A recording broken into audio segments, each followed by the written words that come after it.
Let's get talking now. Nigeria's stubbornly high inflation, if you prefer that word, has been made street food stalls or kiosks a fast-growing choice for cash-strapped Nigerians, as the dwindling consumers' purchasing power and high unemployment rate have made many households unable to stockpile their homes with food items.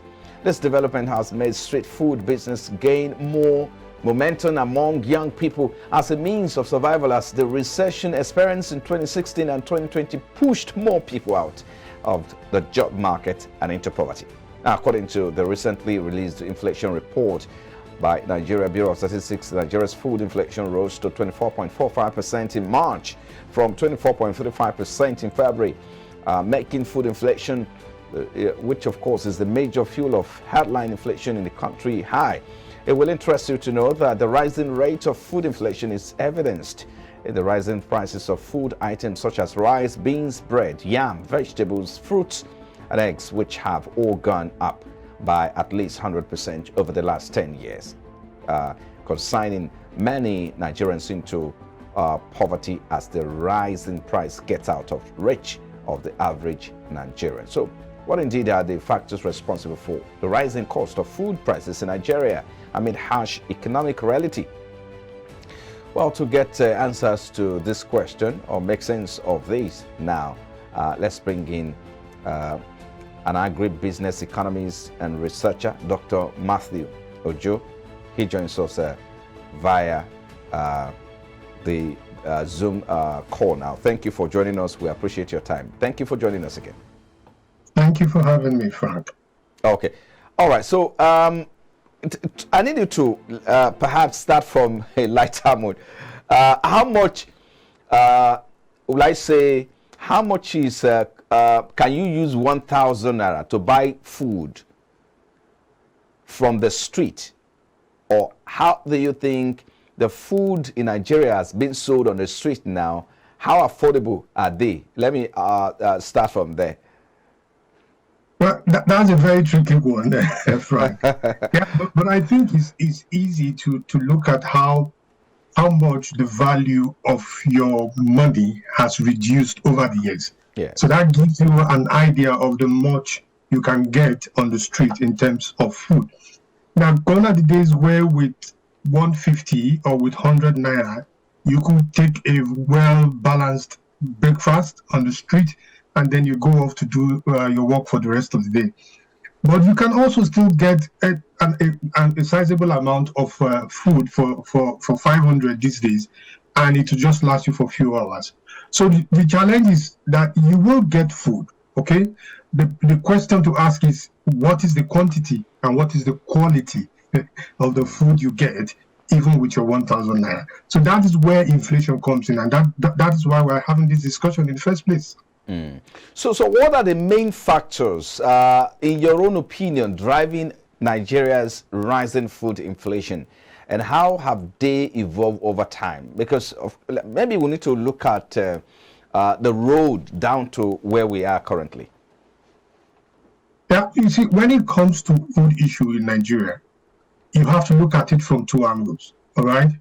The first is this, that there are certain food items that are imported into the country, and there are others that we produce locally and internally. So when you have any issue going on in the global economy or in the global scene, that affects any of those areas where we import foods like cereals, wheat, for example, all right, where we import wheat, where we import fats and oil, we import, up to now, we import palm oil, we import vegetable oils, all right. We also import some fish and some dairy, especially milk, and some dairy products. So those ones, once you have any issues in the in the international market, it will affect the prices of those kind of food stuff locally. Then you also have food items that are produced within the country. One of the major driving forces of prices of food in Nigeria is the issue of transportation. Right? Foods generally are produced in the rural areas. Those rural areas, many of them are plagued with very poor roads, when you eventually get transporters who are willing to come to your farm to transport for you, they charge you highly. By the time they charge you and your good foods, your items or products are transported, you need to count the number of police checkpoints they will pass through before they get to the market, and they have to pay bribes to those policemen. All these add up to the eventual price of those food items or produce when they get to the market. And then when they get to the market, you have the market structure, those who are governing the market, who can determine this is how much you should sell. We don't care how much you bought. You must sell at this price. You settle this, you settle that. Now, so that affects the eventual price of your food, because if you do a value chain analysis of agricultural commodities in Nigeria, right from input to when it gets to your table, all those factors that play along, okay, before your item eventually gets to your table are capable or have their, can influence the price, or okay, that you eventually get those food to buy at the market. So transportation is a major challenge there. That is apart from production, getting the right input and then being able to produce in a way that is cost effective. All these are plaguing food prices currently in Nigeria. So you have the external factor or factors which we don't have control over. Exchange rate will affect those ones. Then you have the internal factors which are mainly driven by cost of transportation, fuel price, and all that. You talk about some food items that we're importing to Nigeria as well, which of course we don't have control over. But do we have the capacity to produce this? You mentioned, for instance, you mentioned dairy products, cereals, and all of that. Do you think, as a country, as blessed as we are, we don't have capacity to produce those food items? That's one. Then maybe you also need to talk to us about the supply and production. Yes, the transportation is key. The government, of course, need to address the issue of transportation. But how about the supply side and production? The yield, the rate of production and supply. Do you think we need to address that in the conversation? Yeah, of course. I decided to start from that angle because I remember I said one of the major contributory factors. There are others. Now, Nigeria has, according to FAO, we have over around 34 million hectares of arable land, and there's nothing stopping us from producing wheat, for example. I've given this example somewhere on air.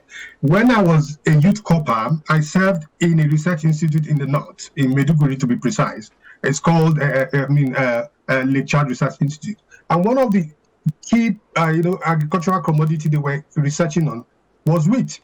Now, there are about 7 to 8 states that can conveniently produce wheat in Nigeria, in the northern area region. But unfortunately, we are not taking advantage of that. So it tends to, at times, you want to believe that maybe people benefit more in importing than in producing. If government has over the years funded the production of wheat, for example, in Nigeria, and have a time span, maybe in the next 10 years, we want to be the leading producer of wheat, or we want to be able to produce 80 to 60 or 90% of the wheat we consume in Nigeria. Of course, we can't do that, but we are not doing it. And the question is why? Then you also have... Hello, Dr. Mathew. Well, I guess we're losing connection with Dr. Mathew there, but I would have loved to hear perhaps what he has to say. Okay, go ahead, please. Are you there, Dr. Mathew? I think it was the regime of... Can you hear me, Dr. Mathew? Well, I wanted you to really talk about the issue of production and, of course, the supply side of the issue. Of course, you've addressed that you have raised the concern whether we have the capacity, we have the land and all of that. The environment is right, but what are we doing differently? I mean, where are we missing it? What are we not doing rightly? And how do we begin to address those things we're not doing rightly? I think these are some of the concerns we need to bring into the conversation as well. Dr. Mathew. Yeah, sorry, I lost you for a moment there. Oh, yes. There are certain things we are not doing well, and I think the first thing to do currently is to ask ourselves, how did we get to where we are? In 2015, the Global Food Security Index ranking that came out ranked Nigeria 91 out of 109 countries. We were better than 8 countries. That was in 2015. As of today, the one that came out in 2022 ranked Nigeria 107 out of 113 countries. So in terms of ranking, we are just better by than 4 countries in a way, if you like. In Africa, we're only better than countries like Burundi, Madagascar, and Sierra Leone. So how did we get to where we are now? That is the question we need to ask. And in my view, I think we need to do a holistic review of the food situation in Nigeria. I listened to the person you interviewed just before I came in, and he kept on mentioning areas where they can invest money. He kept on mentioning the agricultural sector. So my question is, if you cannot feed your people, there's no amount of palliative you give them that will make sense to them. So a review of that sector is needed. How can we make Nigeria food secure in the next 5-10 years? That is where to start from. Okay. So let me quickly jump in, Doctor. A quick one. Since you mentioned that we need to do a review, holistic review of the agri sector. Talk to us about the Anchor Borrowers Program. I mean, those are some of the policies by the CBN, by the government, driven by the CBN. We have quite a lot of them. The paddy rice is there. As of today, we are producing 8.4 million metric tons of rice in Nigeria.